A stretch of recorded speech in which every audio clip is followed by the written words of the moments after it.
Have you ever let one moment of anger ruin your entire day? One insult, one rude comment, and suddenly you're hijacked by emotion, thrown off course and saying things you later regret. Why does it feel like we have no control when emotions flare? And more importantly, how do we take that control back?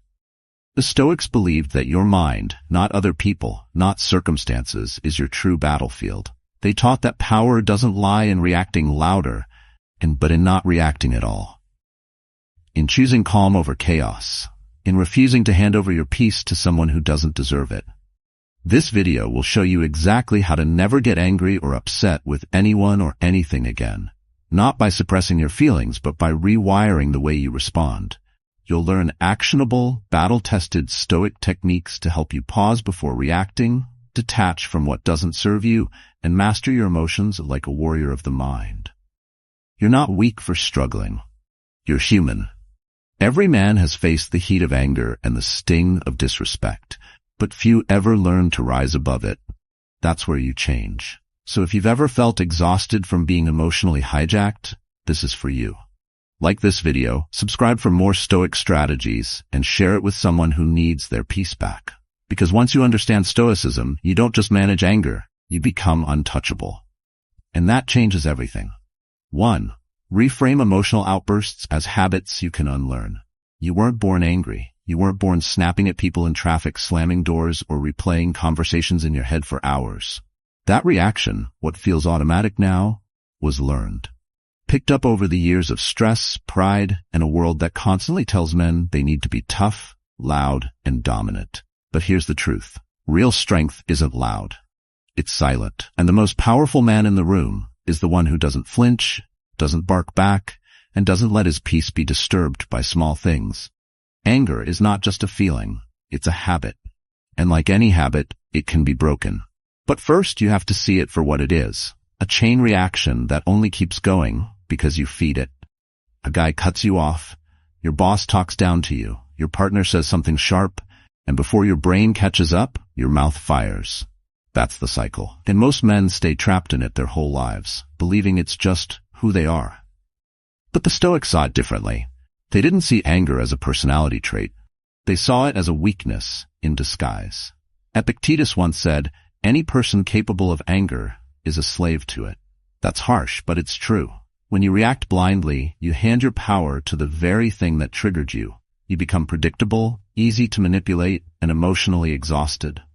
Now, picture this. You're standing in line at the DMV. You've already been waiting an hour. Someone cuts right in front of you, bold as day. You feel it rise. Tight chest, clenched jaw, that urge to bark back.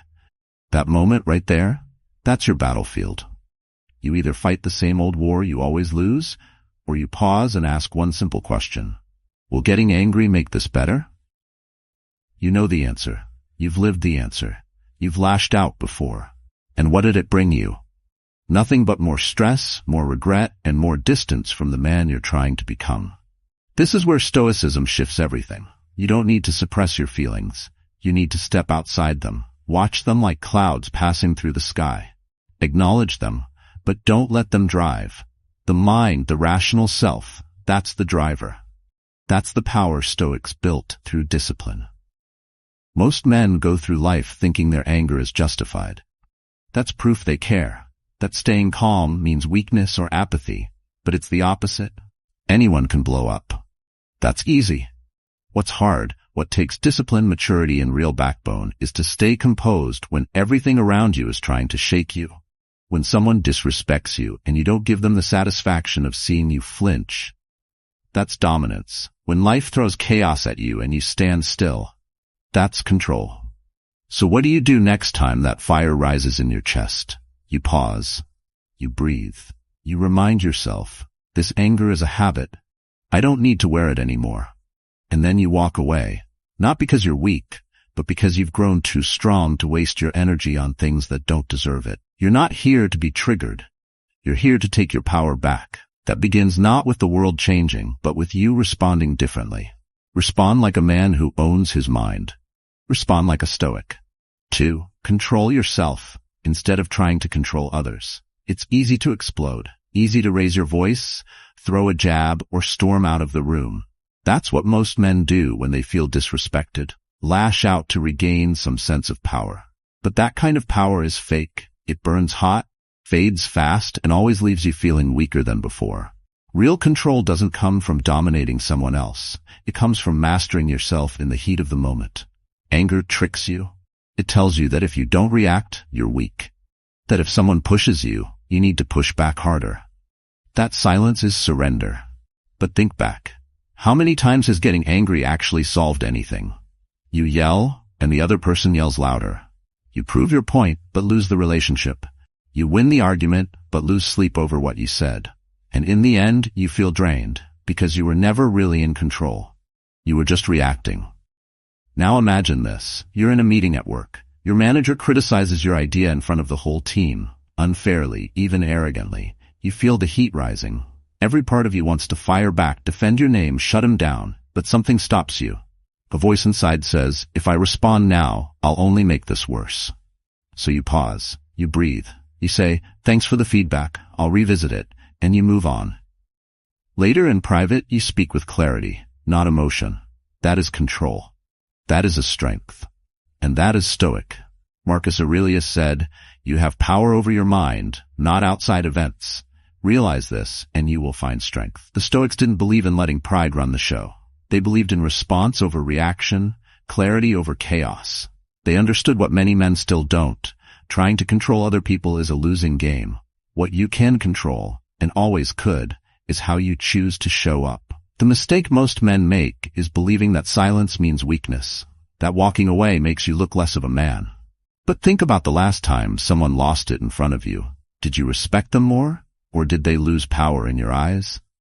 Rage is loud, but respect is quiet. When you stay calm in the face of provocation, you become untouchable. And that unnerves people far more than shouting ever could. The Stoic path doesn't mean you never speak up. It means you choose how and when you speak, on your terms, not your angers. When you learn to delay your reaction, to let the emotion pass before you act, you create space. And in that space, you find wisdom. You make better choices. You keep your self-respect intact. Next time someone disrespects you, don't take the bait. Let them act small. You stay solid, not because you're afraid to respond, but because you're choosing not to fall into their storm. You rise above it, not for them, but for yourself. That's what control really looks like. It's not about having the last word, it's about having the last piece. So start today. Don't try to control the room. Control your breath, your words, your face, your energy. You'll walk out of every conflict with something most men never find, your dignity untouched. And that's a win no one can take from you. 3. Build calm like a muscle. Through daily practice. You can't expect to be calm in chaos if you've never practiced calm in silence. That's the part most men miss. They wait until they're angry, disrespected, or overwhelmed, and only then do they try to control themselves. But emotional strength doesn't show up on command. It's trained, it's earned. It's built in the quiet moments when no one's watching. Just like your body won't grow stronger without consistent training, your mind won't suddenly hold steady under pressure unless you've been working on it daily. Self-mastery isn't a switch you flip. It's a skill you forge. Think about a man who's never touched weights suddenly walking into a gym and trying to lift 300 pounds. He gets crushed. The same goes for your emotions. If you never train yourself to pause, to breathe, to sit with discomfort instead of reacting, then the first time life hits you hard, you fold. Not because you're weak, but because you're untrained. Now imagine this. You're home after a long day. Your kid spills juice on your laptop. Your instinct fires. You want to yell, but something clicks. You've been working on this. Instead of reacting, you pause. You breathe. You say, let's clean it up. That moment feels small, but it's not. That's a rep. That's strength in action. And that rep will serve you in far bigger storms. Stoicism isn't a philosophy built for monks on a mountain. It was designed for real life, for soldiers, leaders, workers, fathers, people surrounded by stress, noise, and conflict. It teaches that peace isn't found in isolation. It's found by training your mind to stay still in the middle of the storm. And that training starts with the little things. Waking up early to reflect, journaling your thoughts before bed, choosing silence over sarcasm when someone frustrates you. These aren't empty rituals, they're workouts for the soul. The mistake most men make is waiting for the fire to prove they can stay cool. But that's not how it works. You prepare in advance. You build rituals that strengthen your focus, deepen your breathing, and sharpen your awareness. Because when pressure hits, you don't rise to the occasion, you fall to the level of your training. The Stoics understood this. Marcus Aurelius wrote every day, reflecting on what triggered him, what tested him, and how he could respond better tomorrow. Not because he was weak, but because he wanted to grow stronger. And Epictetus, once a slave, taught that discipline begins not in the grand gestures, but in the daily control of thought and emotion. They practiced calm as a habit, not a reaction. So if you want to stop being the man who always loses it when things go wrong, start being the man who prepares before they do. Sit with your discomfort instead of reaching for a distraction. Notice your breath when you're tempted to speak. Reflect at the end of the day, even if it's just for 5 minutes. These aren't small acts. They're your emotional weightlifting. No one's born a Stoic, and no one wakes up with perfect self-control. But the man who commits, who repeats, who trains, he becomes untouchable. You build that calm like you build anything else, with effort, with practice, with time. So don't wait for the world to test you. Test yourself. Every day. Because the man who trains his mind in stillness wins when the noise comes. 4. Let go of what doesn't serve you. You had your whole day planned. Wake up early, hit the gym, knock out your tasks, and feel on top of everything. Then the traffic hits. Someone canceled a meeting last minute. Your boss piles more on your plate with zero notice. Now the plan is wrecked and frustration builds fast. That tightness in your chest, that heat in your throat, it's not from the event. It's from your resistance to it. You're not angry because things changed. You're angry because you thought they wouldn't. But the world doesn't care about your schedule. Life doesn't ask for your permission before it changes course. And the longer you cling to how you wanted things to go, the more you suffer. That's not weakness. That's attachment. An attachment left unchecked becomes a trap. A man who needs everything to go right to stay calm is a man who will never know peace. Letting go isn't giving up. It's recognizing what's not worth holding. It's learning to tell the difference between what's in your hands and what's slipping through your fingers, no matter how tightly you grip. The Stoics understood this better than anyone. They didn't waste energy on traffic, rude people, or changing plans. They saved that energy for what they could actually shape, their character, their mindset, their response. So when something throws off your day, don't immediately react. Step back. Ask yourself, is this in my control? If the answer is no, don't fuel it with your attention. Let it pass like bad weather. You're not ignoring it. You're choosing not to drown in it. That's not denial. That's discipline. The common mistake most men make is believing that control means forcing things to fit. But real control is about adaptation. Power isn't making the world obey. It's staying calm when it doesn't. That's why Stoicism isn't passive. It's precise. It doesn't mean you stop caring.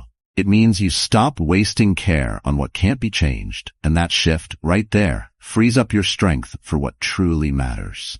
Now picture this. You're in a parking lot. A stranger backs into your car, leaves a dent, then shrugs like it's no big deal. You want to erupt. You want justice. But after that first wave of emotion, you pause.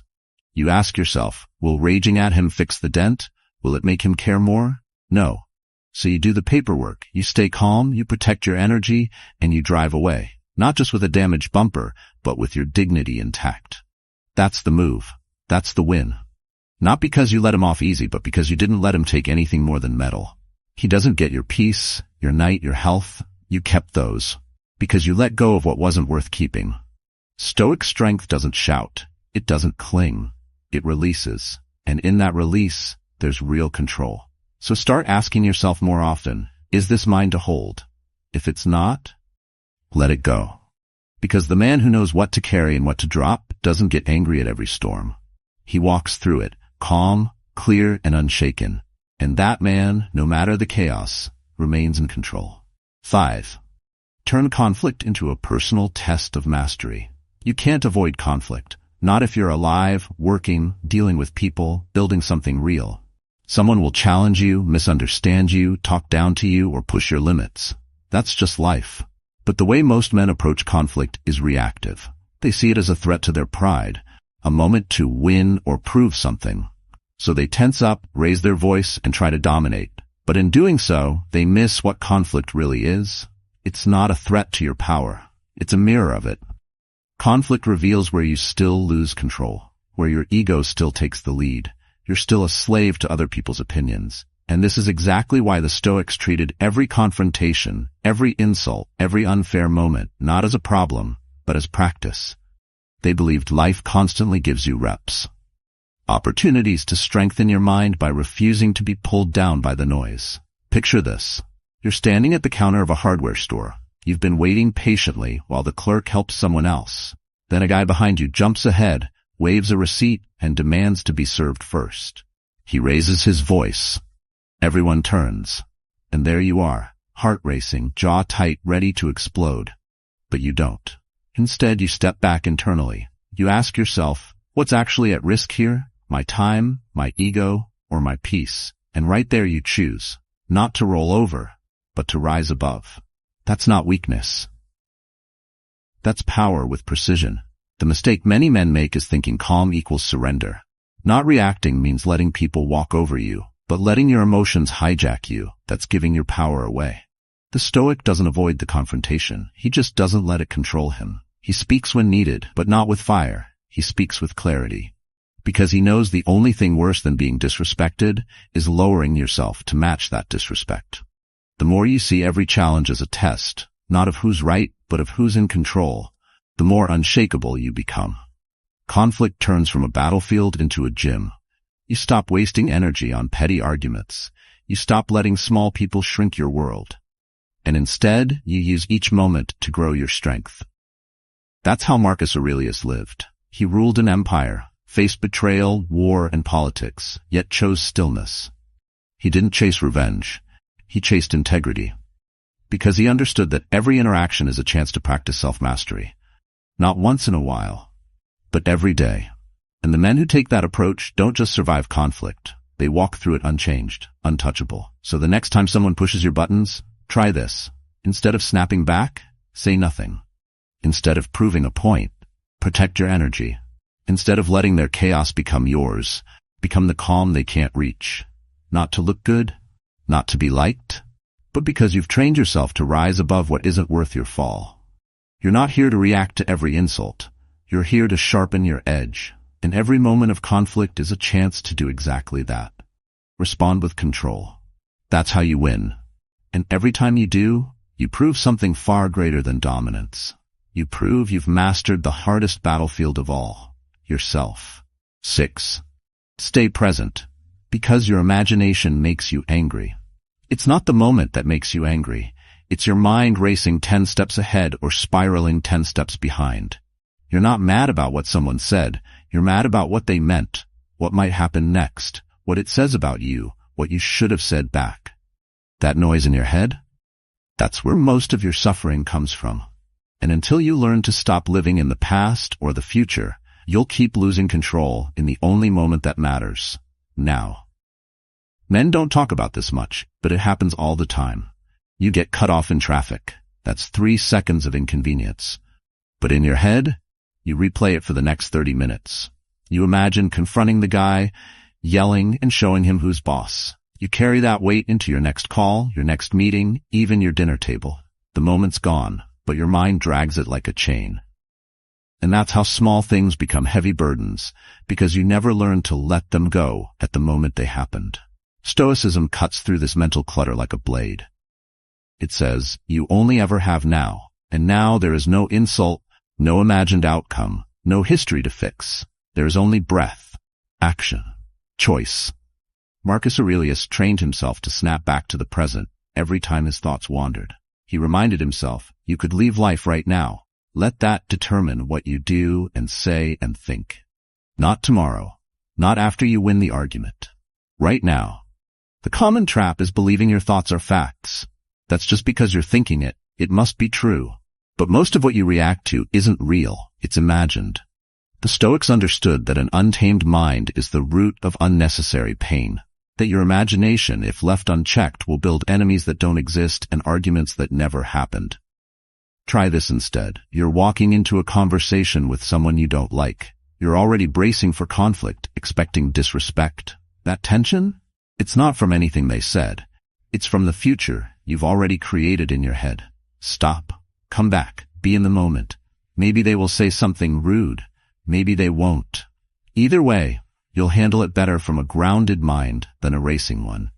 This is why the practice of mindfulness isn't just spiritual fluff. It's a tactical advantage. It keeps your head clear when your instincts want chaos. You don't have to sit cross-legged for an hour to get it. You just have to notice your breath, your posture, the sound in the room, the feeling of your feet on the ground. Every time your mind wants to spin stories, you bring it back. You train it, like a muscle, to stay here. And when you do, you stop overreacting to things that aren't even happening. You stop reliving what you can't fix. You stop rehearsing what you don't need to say. You start responding, not from anxiety, not from fear, but from presence. That's where your calm lives. That's where your power lives. You don't control what has already happened. You don't control what hasn't happened yet, but you do control now. And if you can own now, even just for a few breaths, you're not just practicing Stoicism, you're living free. And that's the kind of strength no one can take from you. 7. Drop the weight of resentment before it ages you. Resentment doesn't just poison your mind, it wears your body down. You've seen it. The man who looks tired even when he's rested, who walks heavy even when he carries nothing, who flinches at kindness because he's used to betrayal. That weight isn't physical, it's emotional. And the longer you hold on to anger, blame, and bitterness, the more it eats away at your energy, your clarity, your ability to feel light again. Most men don't even notice it happening. They think they've moved on just because they're silent. But silence isn't healing. And just because you don't talk about it doesn't mean it isn't shaping how you speak, how you trust, how you live. That grudge you're holding from 5 years ago, it's on your shoulders now, in your sleep. How fast you snap when someone barely crosses a line. And that's exactly why the Stoics viewed forgiveness not as some moral obligation, but as self-preservation. Letting go isn't about making peace with what was done to you. It's about refusing to let it keep owning you.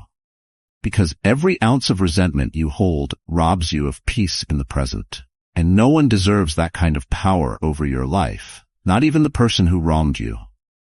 Epictetus said, "You may fetter my leg, but not even Zeus can get the better of my will." That's what forgiveness is. Not approved, not forgetting, but refusing to be shackled from the inside. Think of a moment when someone crossed the line. Maybe they lied, left, or embarrassed you in front of others. You told yourself you'd never forget, and maybe you didn't. But every time you think of them, your stomach tightens, your energy drops, your peace leaves. That's not a strength. That's self-inflicted punishment. You're reliving what they did long after they've forgotten it. And that's the trap, thinking that holding on protects you, when in fact it weakens you. The Stoic doesn't hold anger like armor. He releases it like fire in his hands, because he knows it burns the one who carries it most. Forgiveness doesn't mean trusting them again. It means reclaiming space in your heart for something better, something lighter. And it starts with one choice. Stop feeding the story of what they did. Every time you replay the offense, you reinforce the wound. So stop rehearsing pain. Start protecting your energy. You're in the break room. Someone throws a slick comment. You know it's a jab. You could clap back. You could carry it home. Talk about it with your buddy. Let it replay in your mind till midnight. Or you could smile. Not because you're weak, but because you're done carrying trash that isn't yours. You breathe. You walk out. And you leave the weight behind. That's not passivity. That's power under control. That's knowing what's worth your energy and what isn't. And when you start dropping resentment, you'll feel it. In your posture, in your sleep, in how clear your thoughts become. Forgiveness isn't a favor to them, it's a gift you give to yourself. Let it go, not for their sake, but so you can stop dragging your past into your present. You've got more life ahead than behind. Make space for it. Because the man who travels light moves faster, breathes deeper, and lives free. And you can be that man if you're ready to put the weight down. 8. Pause before you react. it changes everything. It happens faster than you think. One sentence, one tone, one offhand remark, and you're already halfway to raising your voice or slamming the door. By the time you realize you're angry, your reaction has already taken over. That's how most men live, on autopilot, pushed by outside triggers, pulled by inner tension. And in that split second between the spark and the fire, they give away their power. But what if that split second was the place you took it back? Stoicism begins in the pause, the space between what happens and what you do next. That's the battlefield, not the argument, not the insult. The real fight is in that breath, that tiny delay where you choose, do I react like I always do, or do I respond like the man I'm trying to become? Most don't even see that space. Their emotions outrun their awareness. But once you start recognizing it, you realize how much control you actually have and how often you've been throwing it away. Let's say you're at home. Your teenage son talks back again. That tone, that look in his eyes, it stings. You're about to snap. But something holds you. You take one breath, then you say, I'm going to respond in a minute. That move right there, that's power. Not silence out of fear, but restraint with purpose. You've just interrupted a cycle that's played out for years in millions of households, and now you're writing a new one. The mistake is believing that if you don't react fast, you'll lose respect.